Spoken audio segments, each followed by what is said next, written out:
Good evening, everyone. Let me know if you guys can hear me. Give me a hands up or type in your questions bar that you can hear me. Perfect. Becky, thank you for letting me know. Perfect. Deirdre, Jessica, thank you. Thank you. Michelle is having a little bit of trouble hearing me, so she's going to try and regulate through the questions. Unless, Michelle, you can type in here if you can hear me. But before, she couldn't hear me. So I'm going to have her on standby. Anytime she prompts for questions to be asked, I'm going to have you type your question in on the side and just be patient with her because she's also going to be presenting at the same time. Now, for anybody that's here that doesn't know who I am the executive director of the National Association that you are now a member of. So I am your go-to person if you have questions, if you have anything that you need, I will be the person to reach out to, and you can reach out to me at molly@ralna.org anytime or through the website on the contact form. Deborah, you can hear me, but no visual, probably because I'm going to send over the presentation to Michelle just here in a second, and you'll be able to see her PowerPoint. But do let me know if any of you can't see it, because we'll try and troubleshoot through this, okay? All right, everyone, Michelle has a lot to tell us. Any of you who don't know Michelle Pinkowski is our tried and true attorney who sits on the committee for FGI, and she is really our representation out there lobbying for us and getting us the regulations that allow us to keep doing what we love. So I'm going to pass things over to Michelle right now, and then we'll get started. But once again, let us know if you can't hear anything or if you're having any issues, okay?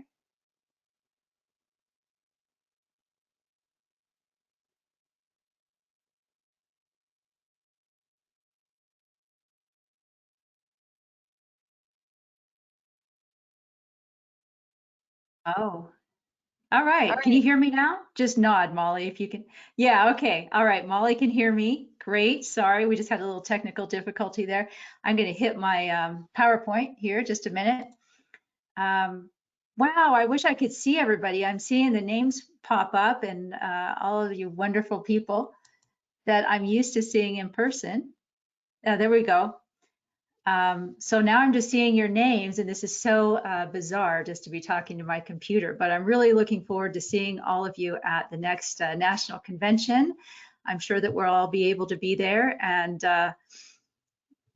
you know, bring me pictures of what you looked like during stay-at-home orders. You know, Brian has quite a beard going on. I'm sure there's other beards out there, and I'm not going to mention the last time I went to the hair salon, but anyways, we'll see each other and we'll all be beautiful by the time the convention comes up, I'm sure. So listen, I am going to be trying to monitor questions, but probably, so if you have a question about something that I've gone over, just raise your hand. And if you have some kind of general questions, like we have some from Ellie and Rena, well, there's a place at the end that we can answer that. So why don't we go ahead and get going then? So tonight we're going to talk about fair housing, zoning, and HOAs. And I know at this time there's just so much great content out there. I know Brian and I have not been bored one single minute during the stay-at-home situation because there's so many things to learn, and I know this crowd is probably similarly engaged, so I really appreciate that you're here with us tonight and get to talk about my favorite subject. So why are we talking about this in the context of residential assisted living? Well, the reason I usually get involved, and maybe the reason you're attending this webinar, is because these three things, mostly fair housing and zoning, somewhat HOAs, we'll talk about why I'm not so concerned about HOAs, but mostly fair housing and zoning really affect where you can put your residential assisted living home. So yes, I'm getting some messages. I think everybody can hear me. Yeah, and so these topics will apply. I have one question. Does this apply to people that have other disabilities, not just elderly people? What I'm going to tell you tonight applies equally, whether you are thinking about or have a home for elderly people with disabilities who seek assisted living, whether you have developmental disabilities, mental disabilities, physical disabilities, a sober home, because alcohol and drug addiction recovery, not alcohol and drug addiction use, but alcohol and drug addiction recovery is protected under the Fair Housing Act also. So all of those things are going to be grouped under what we're going to talk about tonight, and that is group homes that are protected by the Fair Housing Act. So two biggest questions that I get is, where can I put my home? And how many residents can I have? Okay, now you probably also have questions about what can I build, the size, setbacks, things like that. Obviously, those are important things. I'm not going to touch on those so much tonight, but I'll indicate where you might need to dig a little bit deeper on those topics. So why do I talk about this at all? And why do people come to us for help? I'll just give you a little bit of background on our firm, Pinkowski Law and Policy Group. So I'm a former litigator. I litigated all kinds of cases. I represented real estate developers in a variety of different lawsuits, handled insurance related to construction, handled defense of nursing home claims, lots of different litigation. Then I went from that into doing policy level work, meaning that I work with governments around the world on construction and spatial planning issues. So those of you who are friends with me on Facebook sometimes see pictures of me in crazy places, and Brian too. And that's what we're doing. We're working on the policy level, but in fields that are related to this. And then both of us, Brian and I, and by the way, my husband, Brian Pinkowski, if you don't know him, he is my husband. We've been married 27 years. We met in law school, actually, and we're law partners now. We haven't always been, but we're law partners. So this is a collective action. And when we came back from working overseas, we came back specifically to work in this field. And so we went to the RAL Academy and got trained on that, went to the very first national convention. And it wasn't too far into this when we realized that we had some skills because of our legal background and our policy background that might be able to help people who were getting into this field and finding some frustrations or things that looked like barriers. And we knew that we could help so that they weren't barriers. They were maybe speed bumps or just things that needed to be dealt with. But we saw that as a tangible way that we could help people in this area and magnify the effect that we have on disabled populations by helping all of you get your homes up and running. So by the second RAL National Convention, we've been given the Industry Innovator Award. We're very, very honored to get that. By the third, we were guest speakers. So many of you might have seen me speak at the convention. If not, this will be new material. If you have, some of it will be repeat material, but there's also going to be some new stuff for you also. So don't worry. Hopefully it won't be boring. Also, we're on now there's of course, RAL National Association. Brian's the president of that, and I'm on the board. And we represent RALNA and small facilities in the Facility Guideline Institute redrafting committee for the 2022 guidelines. So that's who we are. During this presentation, because I'm a lawyer, you know, I have to say this is a disclaimer. I'm not giving anybody legal advice. This is intended to be educational only, and for your specific situation, never listen to anybody just on Facebook or on a webinar. You want to talk to somebody directly. Plus, I kind of like this little icon there. Anyway, so let's get right into it, shall we? When we're talking about laws that apply to residential assisted living, we have to understand that there's multiple levels that you need to deal with. So on the top level, and I think I have two screens. I think if I put my cursor on this screen, then you can see me. On the top level is the Fair Housing Act. And that's top because it's federal. Any federal law is going to have precedence over state or local level laws if it occupies the same field. So it kind of sets an umbrella. And if anything under that umbrella has to comply with, be consistent with, or not be inconsistent with that federal law. So that's where the Federal Fair Housing Act comes in. It's a very, very, very powerful tool for our industry. So that's why I'm going to go into it in more detail, even with the history, a little more history than maybe I've shared before. And I think you'll find it interesting, but also it's going to equip you to really understand and be able to apply this law when you talk to people about it, like the planning department. Okay, under the federal law, we have state laws. Now, in this area, we have state fair housing laws. So after the federal law was drafted, a lot of states modeled that. So you'll have a state law that might have some fair housing principles in it as well. And then you also have licensing regulations. So when you get your license to open your home, if your state requires that, you have various licensing requirements, and that's at the state level. Now, don't get this mixed up with zoning, which you'll see is at the next level, the local level. Zoning is enacted by local governments to handle the space in their territory, but just because, for example, at the state level, here we go, the licensing regulation, if you have a licensing regulation, for example, that says, up to 16 homes, you don't have to have a commercial kitchen. Sometimes people will get confused and think, well, okay, if I have less than 16, the 16 and under is permitted by my state. So I should be able to get a home anywhere I want and get 16 people. And I have to say, well, wait a minute, what does the local government say about that? Because where you can put your home is going to be handled by the local zoning regulation, not by what the state licensing regulation has to say about it. At the local level, also, they enact the building codes, and sometimes we deal with that when you're trying to get your home established.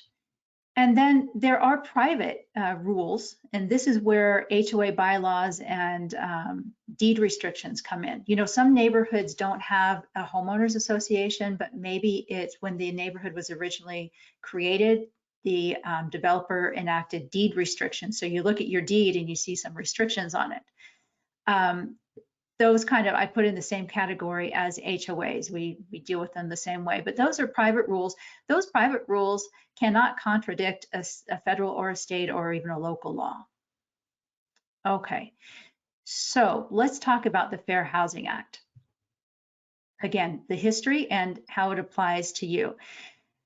This is the most important tool in your tool bag when you are looking to locate your home. And I say this over and over again, sometimes when I work with local counsel in another state, that I'm not licensed in, and I'll work with a client that has local counsel who's not familiar with the Fair Housing Act, they don't really get this right off the bat. But I am telling you, and you can tell them, any attorney you hire, you need to make sure that you have somebody that knows the Fair Housing Act, because this is the best and most effective way to get your home approved by a city, if there's anything other than a full use by right under the zoning code. So you need to know it, and your attorney needs to know it. And the one time I had where local counsel ignored my advice on that and didn't argue the Fair Housing Act at the city council, it did not go very well. So this is a really important law. Let me tell you a little bit about the history of it. Excuse me, let me get a drink. So the Fair Housing Act is a civil rights law. So when you are arguing fair housing and we use it, it is a way of promoting civil rights. And it started in the 60s. It was a very, very important issue for Dr. Martin Luther King.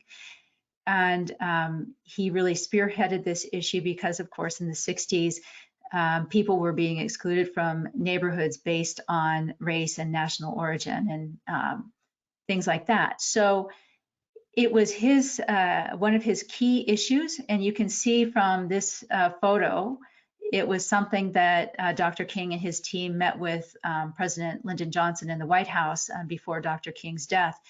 But then after Dr. King's death, because it was such an important issue and something that President Johnson felt so strongly about, he pushed it through. So the law was approved shortly, just days after Dr. King was killed. And the law says, this is the broad policy. It's the first policy statement under the law. It's still the same today. And it says, it is the policy of the United States to provide, within constitutional limitations, fair housing throughout the United States.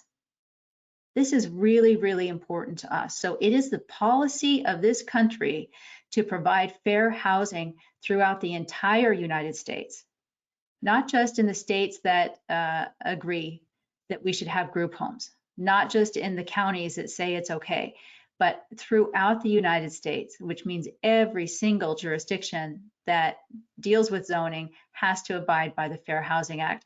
So if you're in real estate in other ways, you probably encounter the Fair Housing Act in other ways. There are broad requirements. So in applications, in dealing with tenants, there are aspects of the Fair Housing Act that you deal with.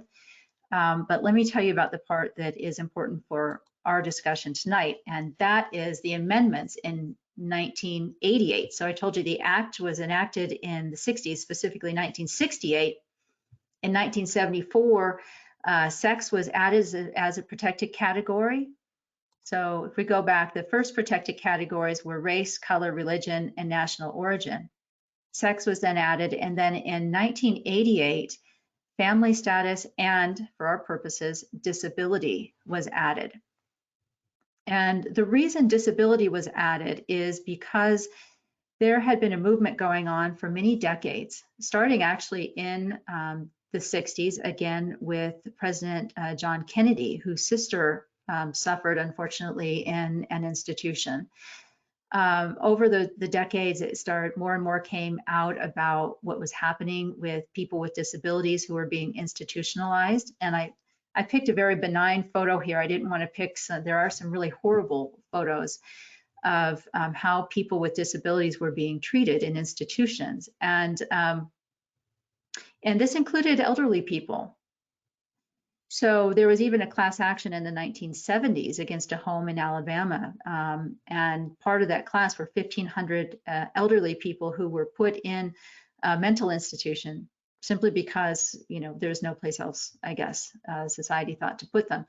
But so we started to become a bit more aware that people with disabilities do better in smaller environments. And so there was a big push to deinstitutionalize this and to get people out into smaller environments. And so disability was added as a protected category under the Fair Housing Act. So this is what the Fair Housing Act says. And you see I put FHAA, so Fair Housing Act, but if you want to be really sophisticated about it, you always put the other A because it's the Amendments Act, which brought in the disabilities part. And so what the Fair Housing Act said with respect to disabilities is it's illegal to discriminate in the sale or rental or to otherwise make unavailable or deny. That's a really key phrase when it comes to zoning. Or to otherwise make unavailable or deny a dwelling to any buyer or renter because of a handicap. I've scratched that out now. We don't use the term handicap anymore. We say disability or people with disabilities is really the preferred term. But the case law makes it clear, even though the act says handicap, that relates also to disability. And so you can't discriminate in housing against people with disabilities of either the buyer or renter of the housing, or let's see, a person residing in or intending to reside in that dwelling after it is sold, rented, or made available. So like people who are going to live in a group home, right? Or a residential assisted living. Or C, you also can't discriminate against any person associated with that buyer or renter. That means people who are establishing group homes like you are also protected under the Act. That's a really important point. It's you and your future residents.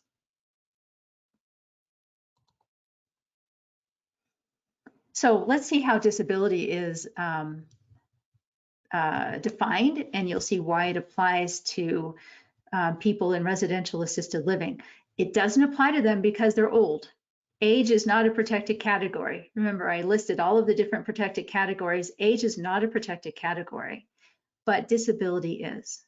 So people with disabilities are individuals with mental or physical impairments which substantially limit one or more major life activities. That's any mental or physical impairment. So what is that? That could include conditions like blindness, hearing impairment, mobility impairment, I didn't list all of them here, but some is even HIV infection, other infections, alcohol and drug addiction, developmental disabilities, mental disabilities, neurodiverse adults, autism, anything like that. And then a major life activity may include, so you think of it, major life activity, it is what it sounds, but it includes seeing, hearing, walking, breathing, performing manual tasks, caring for oneself, learning, speaking, or working.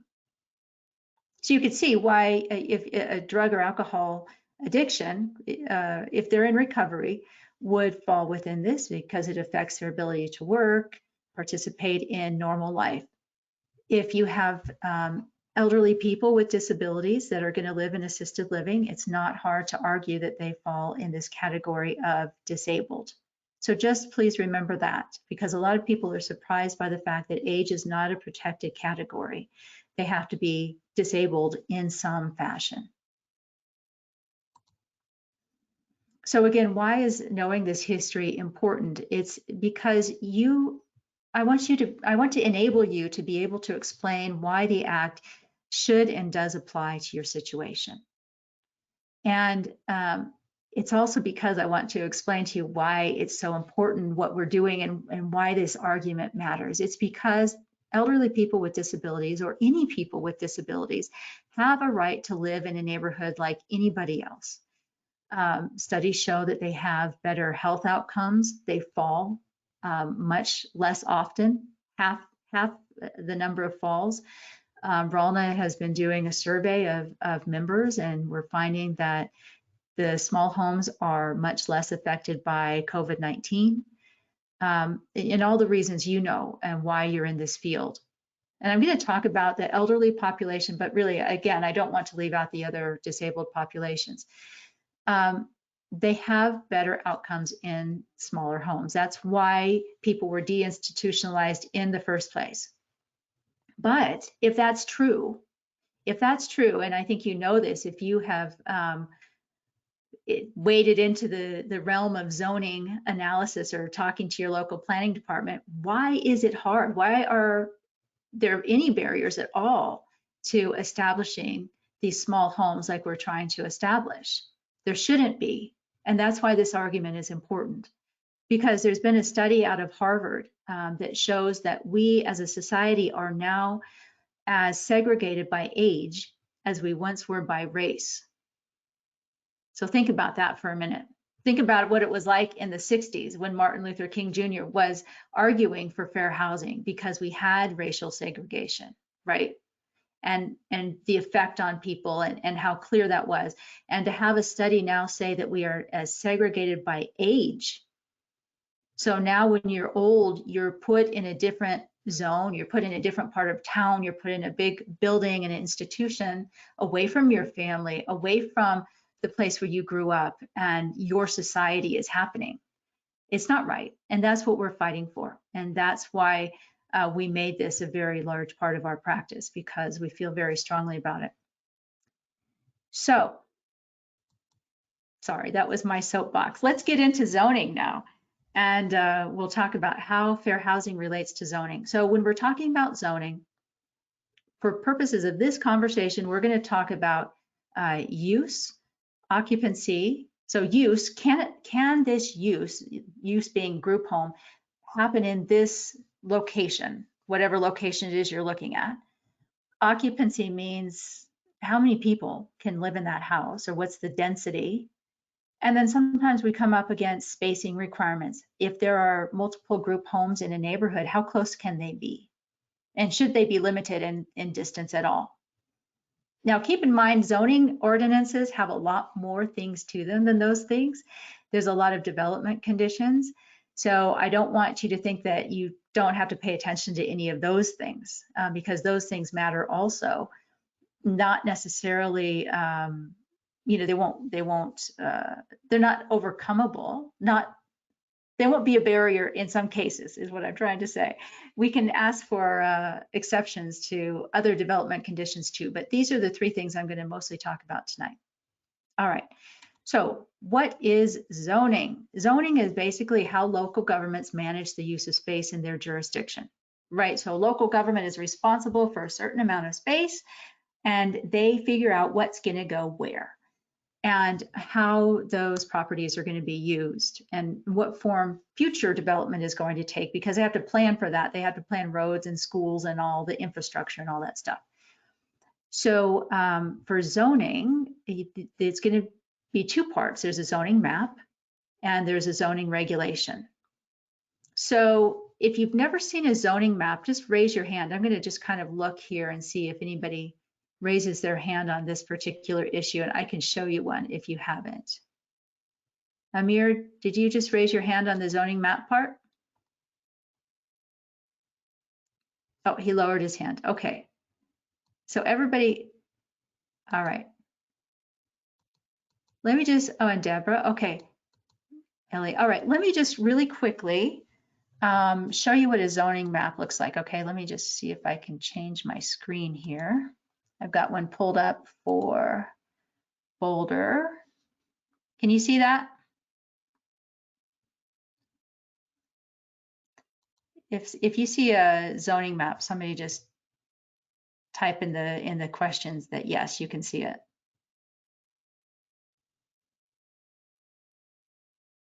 No? Okay, somebody type no if you can't see it. All right, let me try to pull it over here. No, I think you can see it over here. Can you see this?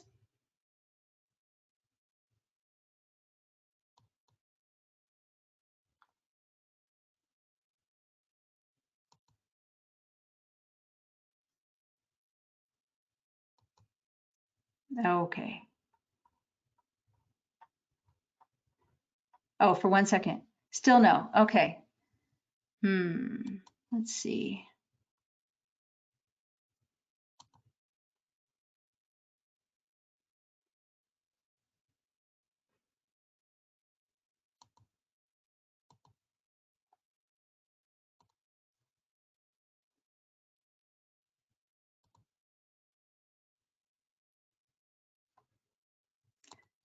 Okay, so maybe that's not going to work. Oh, you can see me. Oh, when you started to drag it, you could see it. Okay. Let me drag it back over here. How about now? Can you see it? Ah, you got it. Okay. Oh, lots of yeses. Okay, good. It's hard to keep up with all this. Okay, so this is a zoning map. If you're not used to this, basically what you're going to see is you see all these different colors. Each color is a different zone. So all the yellows are going to see this same color yellow. They're going to be the same kind of zone. And I bet this is probably in what's called an R1 zone, or residential, low density residential use. And then all the different colors. And if you have an interactive zoning map like we do here in Boulder, you're going to be able to do a search and type in an address, and then it's going to pull up a specific house and tell you what zone it's in. Okay, so this is a house. It's in this yellow zone. Sometimes it tells you exactly what the yellow zone is, but if not, you just have to go and research what the color means. Okay, so that's the first thing. You need to know what zone your property is in, and if you'll see, you can kind of tell. Sorry. What a city's doing. If you look at their zoning map, we have an interesting thing here in Boulder, if we can pull it up.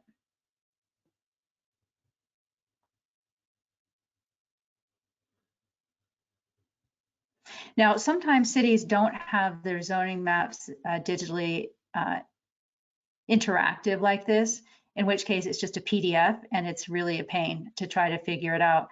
But what you'll see here, I'll just point this out because it's kind of curious. You see how this is off here? This is called flagpole zoning, where the city obviously didn't want to take responsibility for this area quite yet, but they really liked what was over here. You know, there's some commercial, there's some good tax base over here.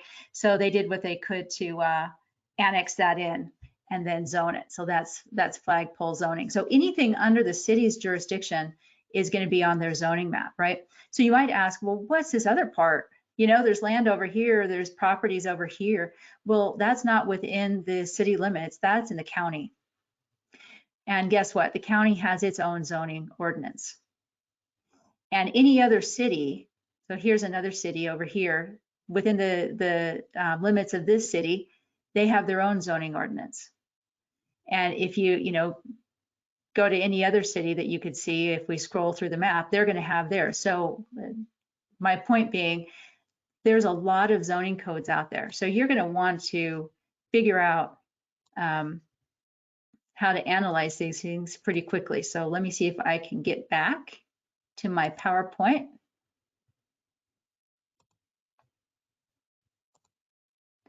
And let's see, here we go.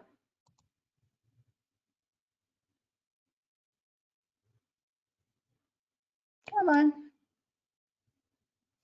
Okay, now we're back. Okay. Can you see, you can see the slideshow now? Okay, great. Okay. So this is what you're going to look at first when you're looking at any zoning code, okay? And I know that some of you have heard this already. I'm going to go through it pretty quickly, but the things that are most important to me when I first look at a zoning code for this purpose are the definitions. You're going to see if a group home or residential assisted living home or a community care home or however it might be defined, you're going to see if it's even listed in the zoning code. And then you're going to look at the zones and see where is your target property, what's allowed in each zone. There's a couple possibilities. It's either going to be permitted, which means it's allowed.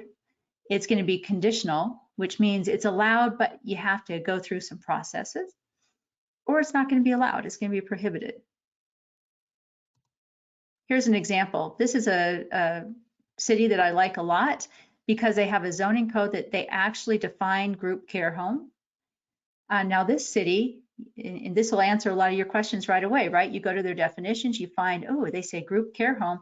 In this city, group care home is up to 12 people. Oh, you can see all of our slides at once? Oh, let's see.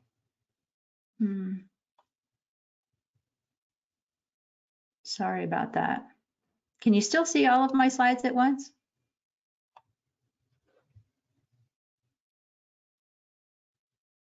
Hold on just a sec. Let me just check.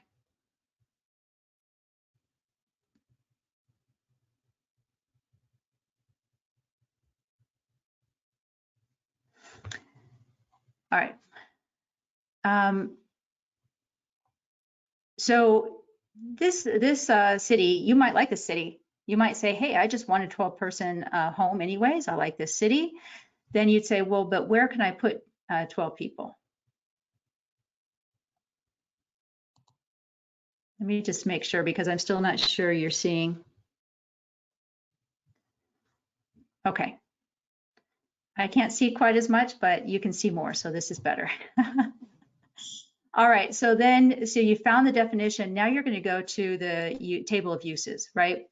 And you take your definition, you say, oh, there's group care homes. And you will have looked up what zone. So if you're in the R1 zone, well, it's conditional use. R2 and R3, it's permitted. So you look and you find out, are 12 people allowed in the zone you want to be in? Okay, this one's a very, very easy zoning code to use. But what happens if you look and you don't find any definition for a group home? Here's a town in my area, and I always like to bring it up and shame it because it's disgusting to me. It's still like this. They don't have any definition of group home or residential care home or anything. They do have assisted living though. And if you look across here, you can see in all the residential areas, this little asterisk means it's not permitted at all. So where do they want to put old people? They have a special zone. Can you believe it? They have a special zone called senior residential zone. They want to put them all in that zone, or in these are business and commercial and industrial zones over here. That's where the elderly or disabled people get to go. Anyway, so that's not a very friendly jurisdiction. Oh, but this is the one, if you've heard me talk about the jurisdiction that doesn't allow old people, but they do allow chickens and goats and pot-bellied pigs, I just wanted to prove to you this is the case. So in residential zones, again, old people not allowed, but you can have chickens, goats, and pot-bellied pigs. Not my favorite city. So here's another city. This one will go unnamed, but you can look and you go to the table of uses and you'll see group home. They allow 1 to 8. And that's permitted in all of these residential and mixed use zones. Okay, so what is that? That's data.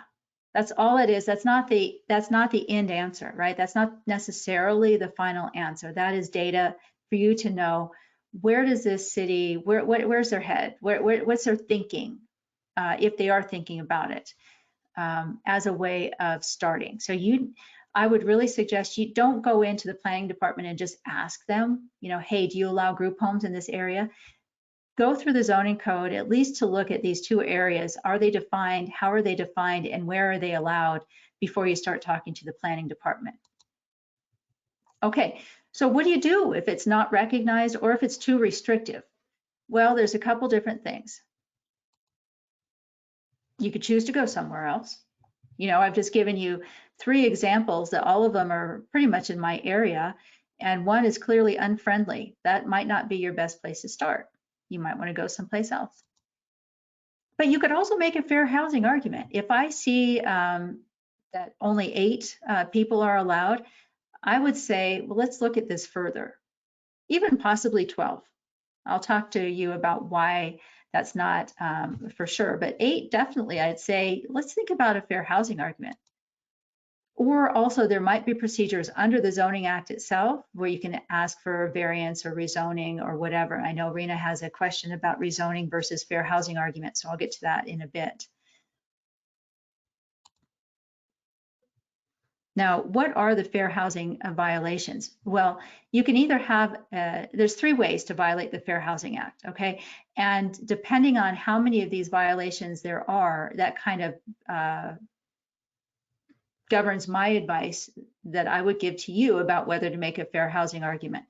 There could be an act that's discriminatory on its face, like the one I showed you that doesn't allow group homes at all in residential areas.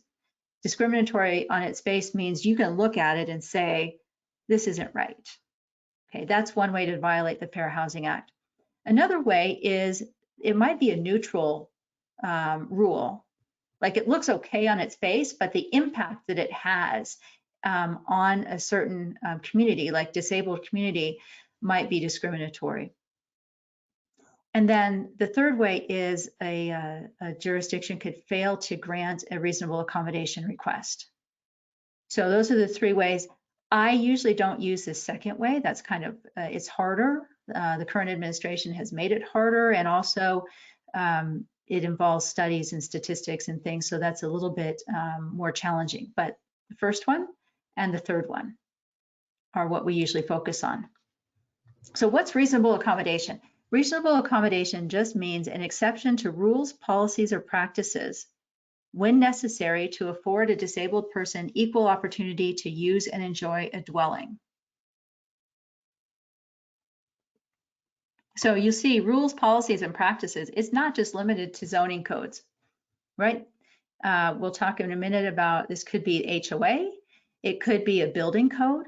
I've handled a reasonable accommodation request dealing with a fire code.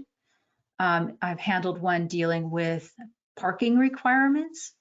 It's any exception or HOA requirements with respect to how many windows you could have in a garage, for example. It's any rule, policy, or practice if that exception is needed to afford a disabled person equal opportunity to use and enjoy a dwelling. Okay, but you have to be able to show 2 things. You have to show that the request is reasonable.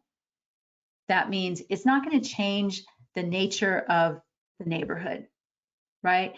If you have a whole bunch of houses that are 2,500 square foot houses, and all of a sudden you want to put a 10,000 square foot group home in, probably not going to fly. 5,000 square foot group home, still might be touch and go on that one. It's not going to alter the fundamental nature of the zone.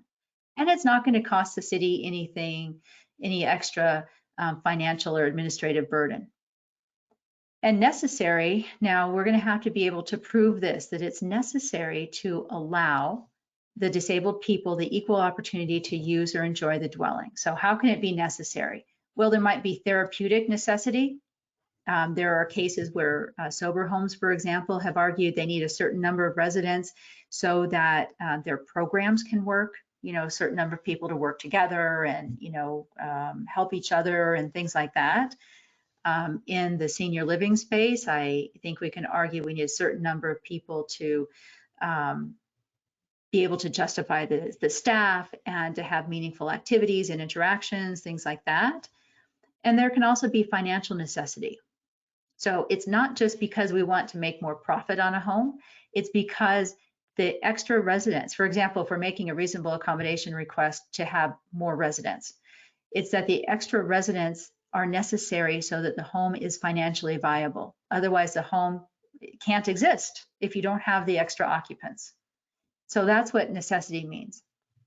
And what constitutes a reasonable accommodation is determined on a case-by-case basis. So if you have a jurisdiction and the use isn't allowed at all, should you avoid this jurisdiction altogether? Maybe, maybe not. I mean, if this is where you need to kind of get the lay of the land, understand the local politics. This one local, you know, city of Lafayette that I have an issue with, I know that that's not going to be someplace I'm going to recommend somebody to go, as much as I would love to fight that in federal court. But I've had another township in Pennsylvania. They didn't allow group homes in their zoning ordinance, but it's because they didn't know about them. I know it's kind of odd, but there are still places in this country that they don't understand the use. And so when we talked to the planning department and the city attorney about what it was, and we educated them, and plus we educated them why the particular property that my client picked was really, really good for this, and they liked that, then they said, okay, they granted our reasonable accommodation request. So it really depends on the predilections of that jurisdiction.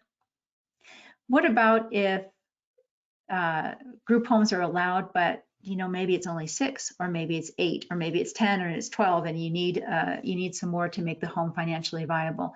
There's no magic answer for that. I wish I could tell you that there's a federal case, you know, that the courts have decided that you absolutely can get X number of residents, but there isn't. We've had reasonable accommodation, you know, there's case law where requests for 10 were denied. You know, they said, well, you need 9, but you don't need 10.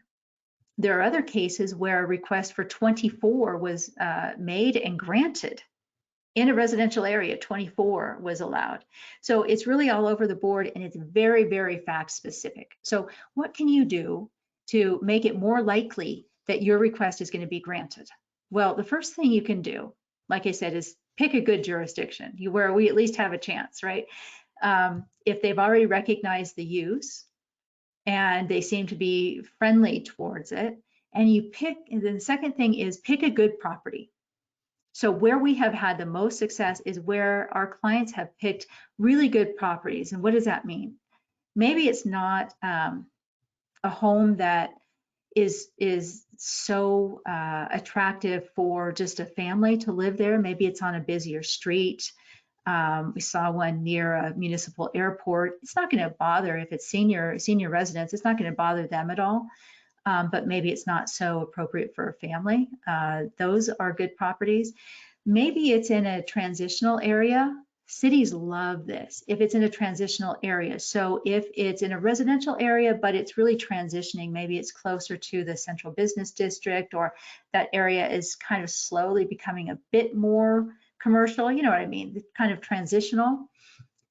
We've had good luck with properties in those areas. You know, we've had one property where it was modified by its owners based on their occupation, and then they couldn't sell it. It just sat there for a long time, and the city didn't know what to do with it. So we came along, we proposed, and they're like, oh, wow, that's a really good idea. Yeah, it's in a residential, it's a low density residential area. Yeah, our zoning code doesn't necessarily allow it, but we can see, working with you with a reasonable accommodation request, how we could solve all of our problems here. So it's very fact specific, but if you find some of those gems, it's going to make it a lot easier. I would really suggest, though, this is not self-promotion, this is because I've seen it happen. I know that in our group, you like to do a lot of things yourself, and you've gotten very successful because you do a lot of things yourself. I would suggest that for this one, you work with an attorney, because you need to say the magic words. You need to be able to say the magic words that kicks in the ability for them to grant reasonable accommodation. And my dog is howling in the background. I hope you can't hear her. So if you know those magic words yourself, go for it. Otherwise, use a lawyer and let's get some case law and let's be very persuasive. You're not going to have really a second chance to make your first impression. Yeah, you could submit multiple reasonable accommodation requests, but the chance of getting the second one granted if the first one was denied, it's not so good. So you got to put your best foot forward right away. And we have to make this showing of reasonableness and necessity. Okay, let's talk really, really quickly about spacing. Sometimes, I don't know, maybe you've found an area where you really liked it, but there was some requirement that group homes had to be X number of feet apart. Sometimes it's a quarter mile, half a mile, some are a mile. The goal, most places, those kind of requirements came about when there was the effort to deinstitutionalize for the disabled. So we didn't want there to be a clustering of group homes. We didn't want cities to say, yeah, okay, we'll let them out of institutions, but just put them all in one area. Because if you have a cluster of group homes, then people aren't experiencing the community environment, right? It kind of defeats the purpose.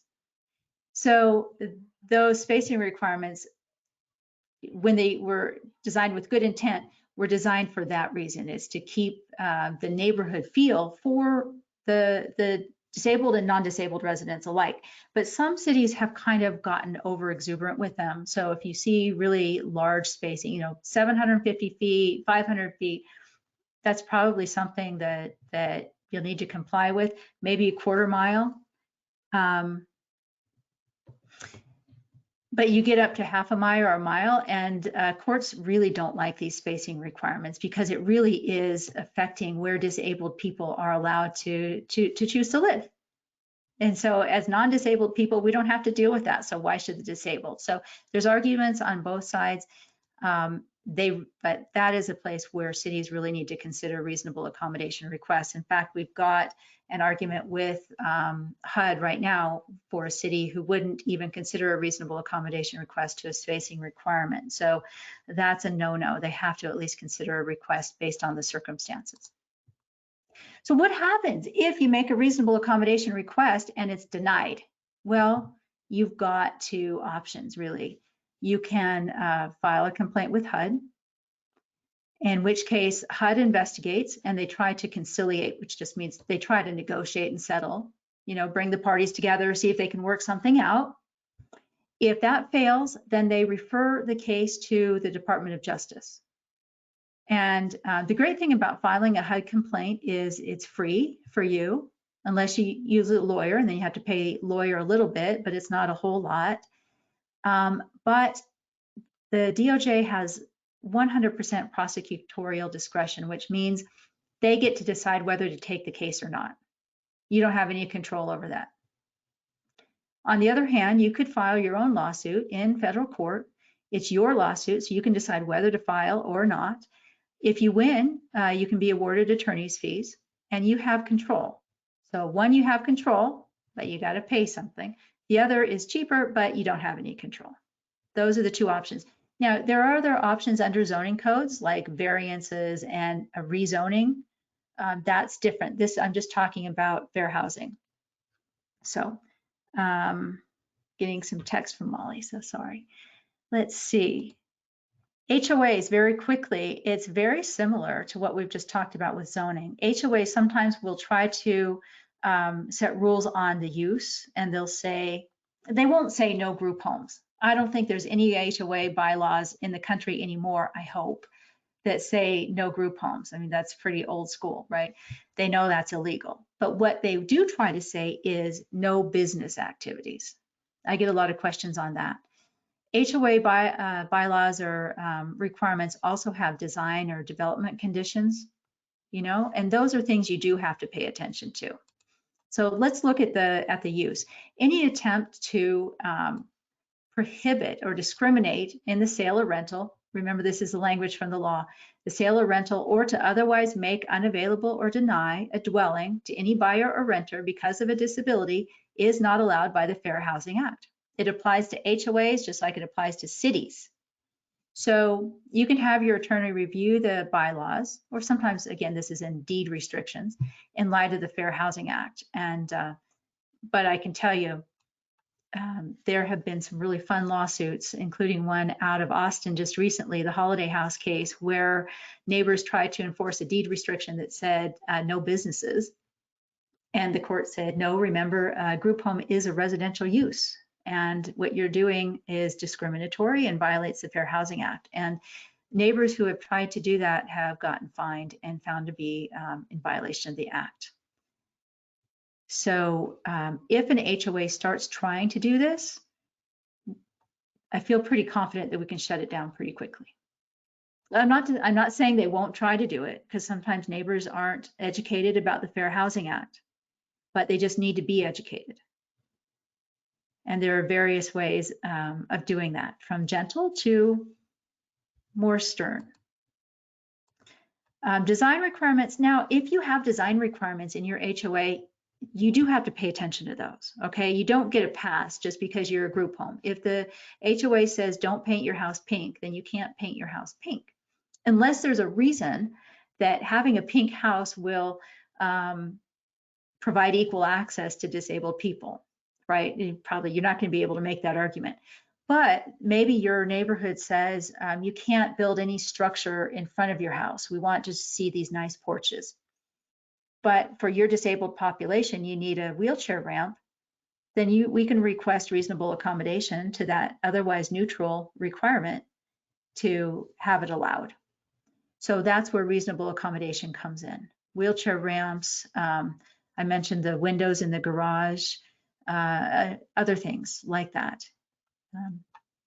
I can't even imagine all the things that are in HOA design requirements, but I can just tell you, look at them. You have to look at them and then see if we need exceptions to any of them. Okay, so first question, Rena asked this on Facebook. She said, is it better to pursue rezoning or reasonable accommodation to increase the bed count? So here's my thought on this. In general, I would say reasonable accommodation, because reasonable accommodation should be an administrative procedure, meaning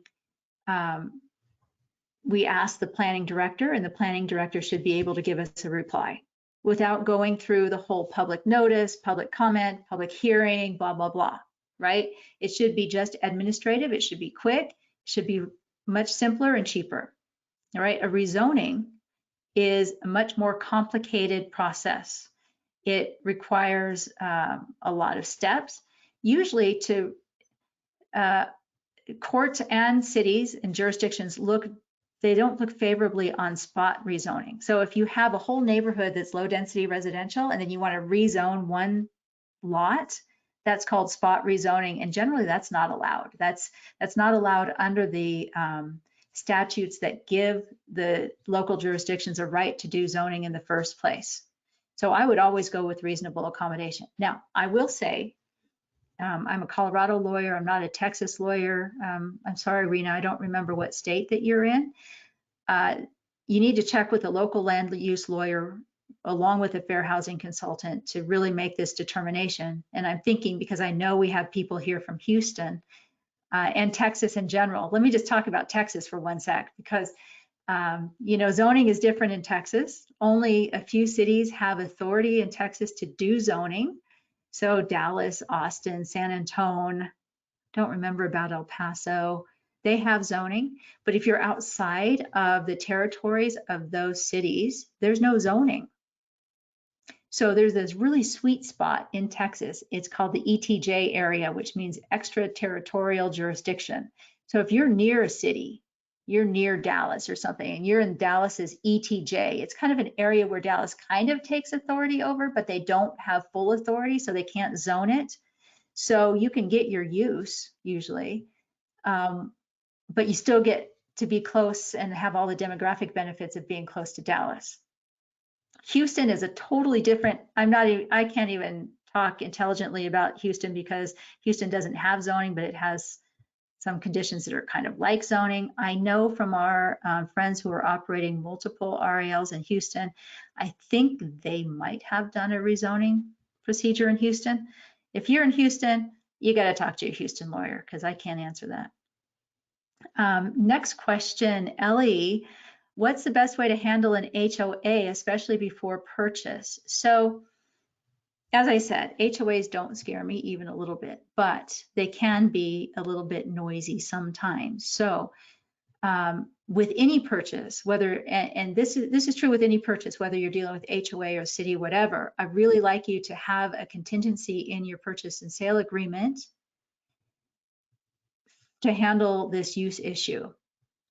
Because I have had clients who bought the house first and then discovered they had a zoning issue and it wasn't fun. So I don't want you to get in that situation, okay? It's better to have the approvals first or have some contingency first in the contract so that you have some wiggle room and you can get the answers to your questions. So if you have concerns about an HOA, get it under contract, but make that a contingency if at all possible. If at all possible, okay? I know sometimes there are hot markets and sometimes you can't do that, but if at all possible. And then you can approach the HOA and, you know, just at least get to a point where you are more comfortable making the commitment to buy. Okay, I hope that answered your question. I know, Ellie, your question was a little bit longer than that, but I didn't quite get it all. So let me see, what other questions do we have?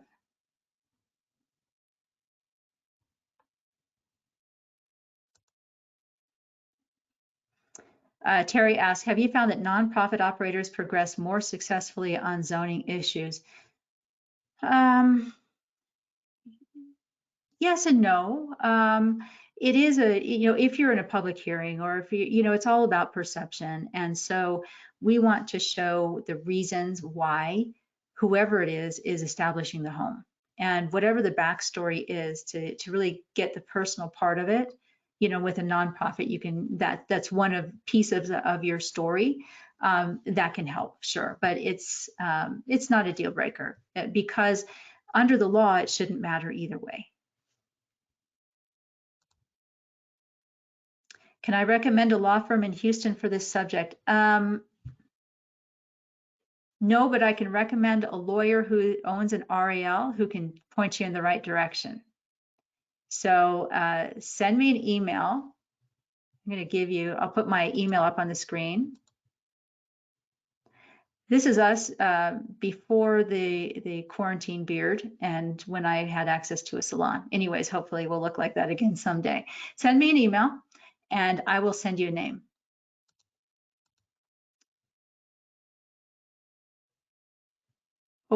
Oh, this is a really good question. Does the Fair Housing Act permit a jurisdiction to change a home classification from residential to commercial and then charge a $3,000 per bed sewer fee?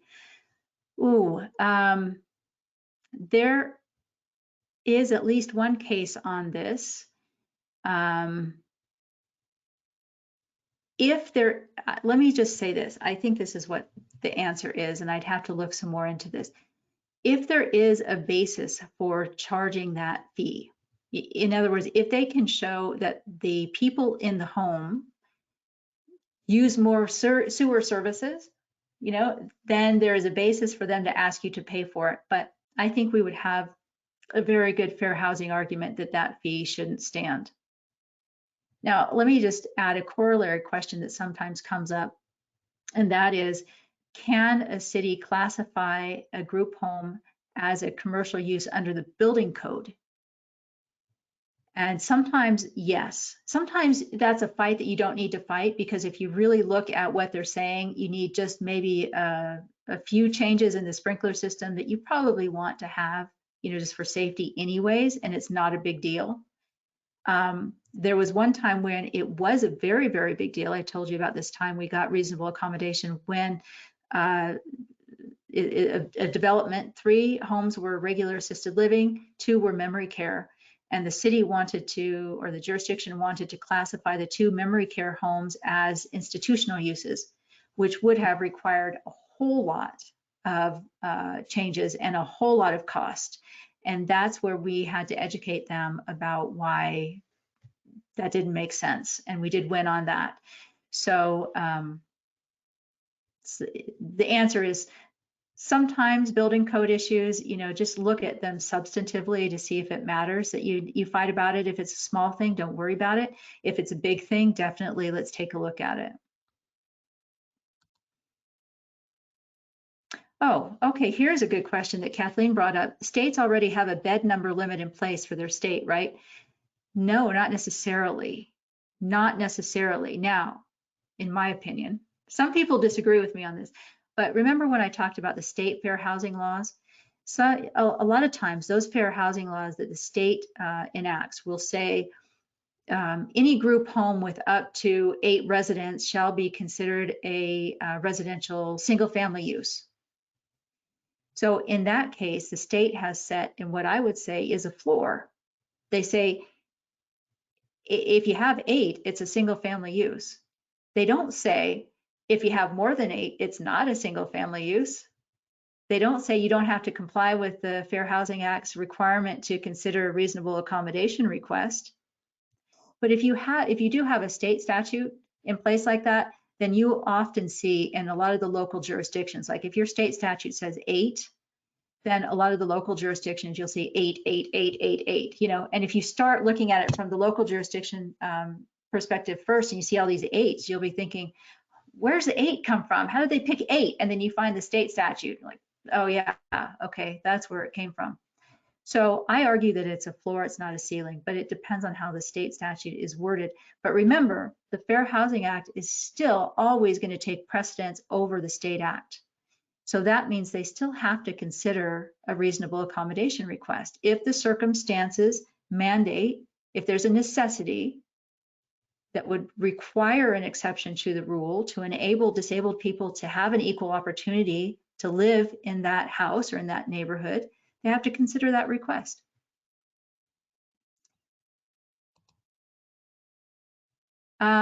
Okay, so Ellie, I'm going to expand your question. Ellie asks, so should I be the one who speaks to the HOA first or after they find out? I guess this could be with the town too, but when it comes to HOAs, do you want to be proactive about it? I think you have to really, I can't set a hard and fast rule on that. I think you have to really take the temperature of the neighborhood. And I think that it's something we would need to look at kind of holistically to see how strong, what state are you in? How strong is the law in that state? What do the HOA requirements actually say? And then look at all of that.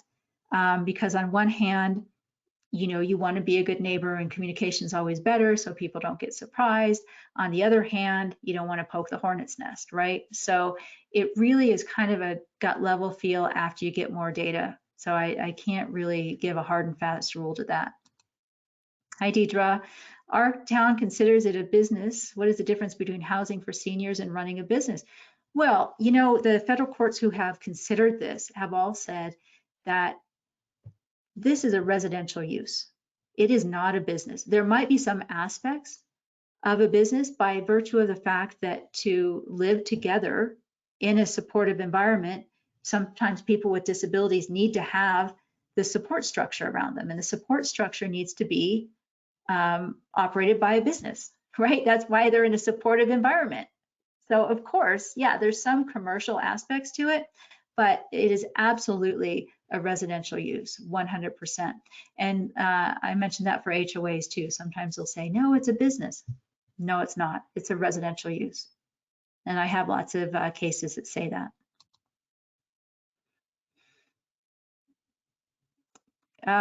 Jim asked, can a township deny selling us, a nonprofit entity, a home because we wouldn't pay real estate taxes? Wow. I don't know the answer to that right off the top of my head, but that doesn't sound right, especially if the home is for the disabled. It seems like they would be denying an opportunity for disabled people to live in that home. And it's their tax law. So that doesn't seem right to me. I think that requires some further inquiry there.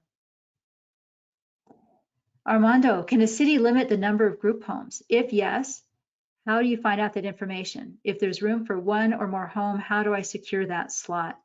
Oh, this is a really good question, because there are some states, some cities that put limits on it, especially for nursing homes. We're not nursing homes, of course, but some will try to restrict it. And what state is this? Is it North Carolina that says you have to get a certificate of need or something like that? I have not looked into that before and done the research, but I think that there are real issues with that. I have seen cities that have enacted an entire moratorium on any long-term care development. Now, courts have looked at that, and in Colorado, moratoriums in general, we enacted, one analogy would be we enacted moratoriums on fracking, oil drilling. And our Supreme Court said no, a moratorium for a short period of time to allow, a jurisdiction to kind of look at things, study things, and try to handle some health and safety issues might be okay. But a moratorium for a long term is probably not going to be okay. So one way a city will try to limit the number of group homes, though, is by that spacing requirement. And so when we were just dealing with this in Arizona, the HUD investigator asked, she asked the city to produce records about how many homes they'd been allowing for the past 3 years. So if they have these requirements and then they don't allow any homes, then that actually is a disparate impact. I mean, that second argument that I brought up, that's a disparate impact argument, because it might be kind of neutral on its face, but in effect, it's having a discriminatory impact. If there are no RALs in a town in the zoning, must they grant it? Well, I think we have a very good argument that they need to grant it. So if they're not allowing any in, I think that's pretty good evidence that they're discriminating in some way, right? Is it possible they don't have any disabled people in the town? I don't think so. So where are all the disabled people going? They have to go somewhere else. Is that a classic not in my backyard kind of effect, right? So I think if there's no group homes at all in the town, now of course, remember I said especially in the Northeast, people aren't familiar with this use. The cities, they don't know what it is. So there's an educational, we have to educate people. Even when I'm working on the FGI drafting committee, there were some architects there from the Northeast. And I was describing, I'm like, look, these requirements you're drafting, they don't apply to the small homes. And like, oh, you can't do that. You can't do that in a residential neighborhood. I'm like, I beg to differ. We can and we are doing it. So they just didn't know. So it's an education. You're welcome. Okay. Do we have any other? Yeah, they never heard of RALs. That's right. So Austin, oh, okay, a question about Austin. I noticed Austin has retirement housing small, retirement housing large, and group residential. Where would an 8-bed facility fall? I don't know, you have to look at the definitions. You just have to read the definition. Sometimes it does get confusing because they'll have definitions that are overlapping. So my personal practice, if I'm looking at definitions, is I read through all of the definitions. I know it sounds a little bit tedious, but it really doesn't take that long, because you might see this. If you just go straight to group home, you wouldn't have seen that there's also retirement housing small, retirement housing large, right? So you just have to first try to figure out which one applies. And then if it looks like there's a couple that apply, but maybe group home is allowed in this district, but residential home large is not allowed there. I mean, you just have to kind of analyze where is it that you want to be, what's allowed there, and how can we make the argument that what you want to do needs to be allowed there, if that makes sense. You're welcome. Okay, do we have any other questions? I'll wait just a minute. Thanks a lot, you guys. It's great again to talk to you, and I hope this has been helpful. If you have any questions, just give us a call, send us an email, whatever, and we'll try to answer them. We do provide 15-minute free consultations, of course, and discounts for RALNA members. And if you really want to hear me talking more, there's the video series on our website. You can go there. I didn't put our website up here, but it's www.pinkowskilaw.com. And there's a learning center with a bunch of videos there that explain this in a lot more detail. So anyways, all right. I think, Molly, is that okay? I think we'll sign off then. And okay, good. See y'all later. I know we had a few more questions. I will send them over to Michelle and see if she can answer them separately. So if anybody didn't get your question answered, I have them cataloged on the side over here, so don't worry at all. I will get them to her and she will get your questions answered. Otherwise, everyone will get this recording, and they'll also get the slides, so you can go back through and look at the slides while you listen to it. And I hope you guys enjoyed it. I will try and get to your questions, so don't worry if you didn't get your questions answered once again. And also keep in mind that Premier members, if you guys are a Premier member, you get a free consultation with Michelle. So if there's more questions that you have, there's more detailed things that you want to go in, they also do a steeply discounted fee for our members. They're great. If anything, this is the #1 benefit that our members use. And they love Michelle and Brian, and they've helped them so much, whether it be working in conjunction with an attorney in your town or helping you figure things out before you come to an attorney in your town, whatever it is, they're able to help. So I hope you guys enjoyed it. Also, go ahead and make sure you attend our webinar on Thursday with Eldermark. So Eldermark used to be just a big box facility software management place, and they are stepping into the smaller facilities. So this is a big deal for us to get recognition from these larger companies, and they're going to be sharing their information with us on Thursday at 5. So I look forward to seeing you guys again, and thank you so much.